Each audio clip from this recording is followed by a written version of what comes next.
Hi everybody. So today's drawing video that I wanted to do has to do with light, shadows, and shading. So for this example, I got a little clay ball that I made and just a lamp that I have off screen.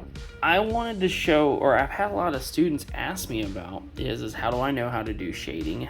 Do I know how to do shadows? Like, what can I do to get better at creating shadows and shading in my drawings and my artwork? This is the simplest way I've learned, and I use clay because clay is something that can be molded into multiple shapes, sizes. You can make it do really whatever you want it to look like, and this is just a way for you to practice getting better at doing shading. So, for example, I basically rolled it into a ball. And with the light in my room, you can see my shadow of my hand, but it's a little bit harder to see it with the ball because there's a little bit of a shadow coming off the bottom, off to the side. You can tell that it's lighter over here because the light is directly towards it. If I block the light, it gets darker because my shadow is covering it. So what if you're in a dark room where there is very little light source? So a good way for you to practice is by using some sort of like light source. I'm just using a small lamp. You could use a flashlight. You can use anything. But what I do is I'll start with having a shape. And then what I'll do is I'll just have a light and I'll just kind of direct it. If you'll notice, now the more dominant shadow is on the opposite side. So I see that, and I see that there's a light source coming from the top. It's coming down this way. And this way I can kind of look at it and I can manipulate it. And this is just a way for you to practice getting better at drawing just with simple shapes and learning how to do the light and shading and shadows for your drawings. Now, the way I do this is this. I might draw this circle and I will draw just a straight circle, and then I'll be like, okay, when I'm going to do the shading, I'm going to shade at the bottom because my light source is coming from the top. And I know that it'll have a shadow. Now, you can kind of just tell where the shadow is at the bottom because you know that this light source is coming more from a top angle. So the shadow is going to be smaller.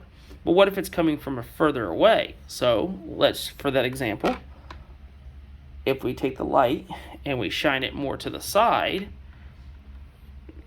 you can tell that the shadow has elongated and the light source is now on the opposite side. So in a second, I'll show you just how I draw these type of things and think about the light source. And if once you get the hang of it, you won't actually need to use a shape or the light source as an example to practice your drawing. Now for this exercise, all I'm going to be using is my sketchbook, just a charcoal pencil, and the actual shape or object that I have, and the light source. Let's look at this for a second. This shape is obviously a circle, so let's start with just a circle. Just like in my last video, I talked about how you can start pretty much any drawing with a shape. Okay, now is this perfect? No, but we're just doing it for sketching for right now. Okay, we can always go back and make it better, darken the outside of it, just to kind of give a shape. Okay, and we can also go back and we can erase if we want. Sorry, I had to get my eraser out. And you can erase a little bit off the edge, okay? And you can kind of help round out this. But once again, this is just for us trying to practice our sketching and get better at drawing. Looking at our shape, where do you believe that the light source would be coming from? If you said the top, then you would be correct. It's coming from an angle that's more along the lines of like this. So for this part, whenever we're drawing, sorry I keep tapping it, but whenever we're drawing it, we're going to use this as, you know, that the light source is coming from this angle. So we know that this will be the brightest part and we'll need the least amount of shading, where the back side will need the most amount of shading. So we can just simply kind of start crescent and we can I usually do circles, or I'll do just very lightly, because what I'll do is as I get further out on the drawing, I try to make it lighter. Now some people do this opposite. Some people will start so light over here at the top, and then they eventually get real dark at the bottom because they know that this is the bottom part of it. Now, here's the trick that I try to teach students whenever they're doing drawing. Don't darken it to the point where it's black. Like, you don't want it to be so dark that you've put the full force of the lead down onto the drawing and you just cannot get it any darker, because it's as dark as the pencil will go. So you don't want to do that. And the reason behind this is because if you look, the bottom of this sphere or circle has a little bit of light. It's because it's reflecting off of the paper and coming back on. And you can do this if you would like. You can just simply, with an eraser, something small. I don't have a small eraser, so it's kind of harder for me to do that right now. But you can just kind of go back in and give a little bit of that little light at the bottom of the sphere. Now, the question is how do we do the bottom sphere? So you could have done this at the beginning. You could have just drawn another circle on top of it to kind of give it, but if you notice, the circle isn't exactly a circle. It's more of an oval because we know the light is coming down. So what I just kind of do is I will just play by using the image that I have and kind of just try to make a circle, kind of make that oval. Now I see that the oval doesn't come all the way to the middle of it. It only goes to the bottom. So I know that I just went a little too far. But if you just kind of rough sketch, you don't have to go hard. You just go lightly with your pencil. And just kind of play with it, because you're going to need to practice with this. And I'll be the first to admit that even I need a little bit of practice with this sometimes, because you know that this part right here is clearly darker than even the shaded part of the ball. So that's why I said to hold off on doing a hard press of your pencil, because that I always reserve for the shadows.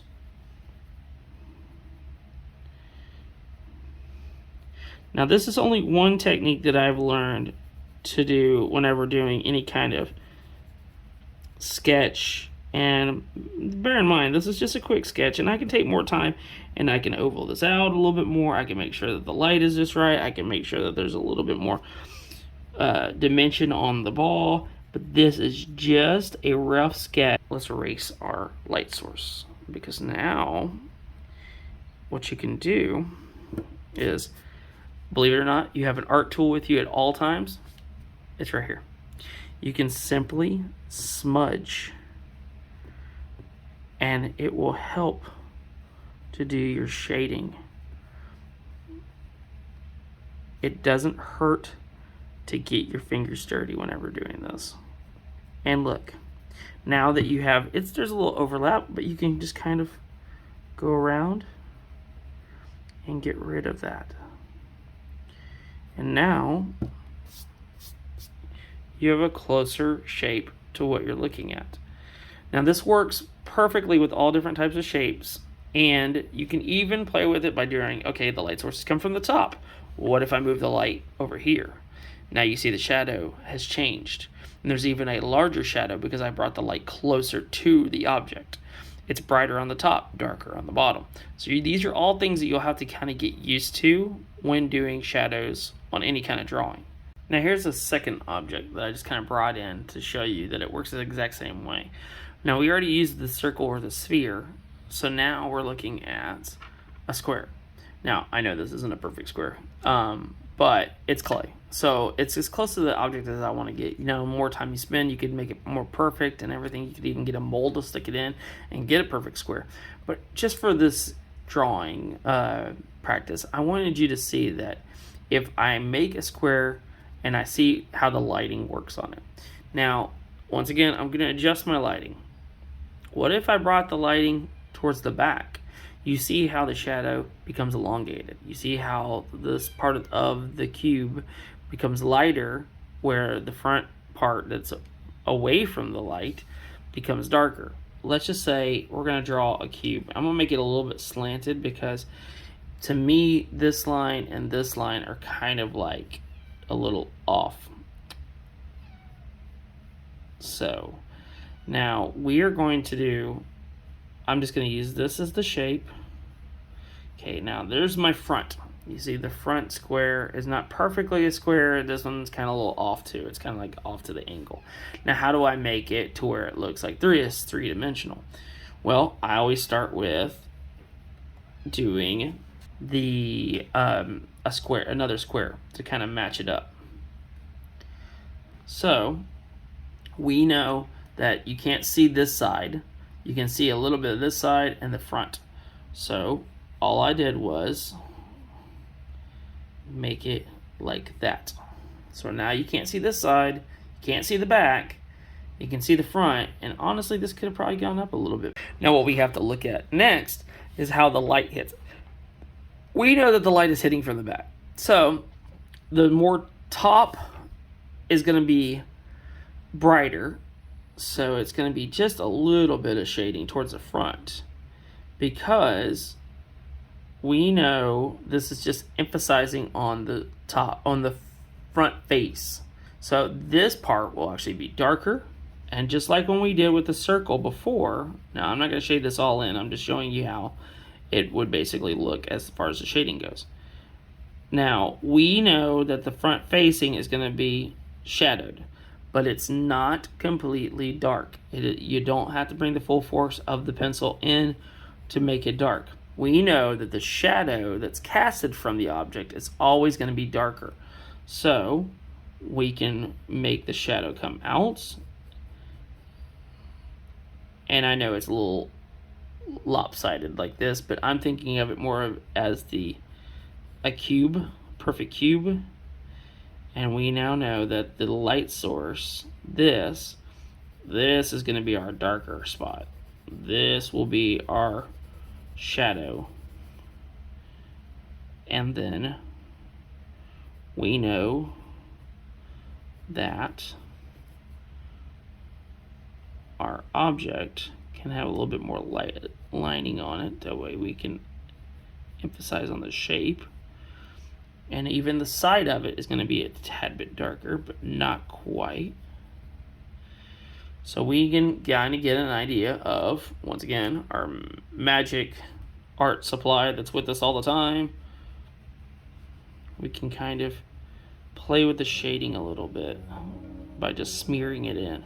And yeah, it's going to make your fingers dirty, but that's how those artists roll. So, and that's it. Now, hopefully in the next videos, I'll show you how to apply this to some basic drawings. After we get through those basic drawings, you'll be able to have the general idea of what we can do to create some just, rough sketches for your sketchbook.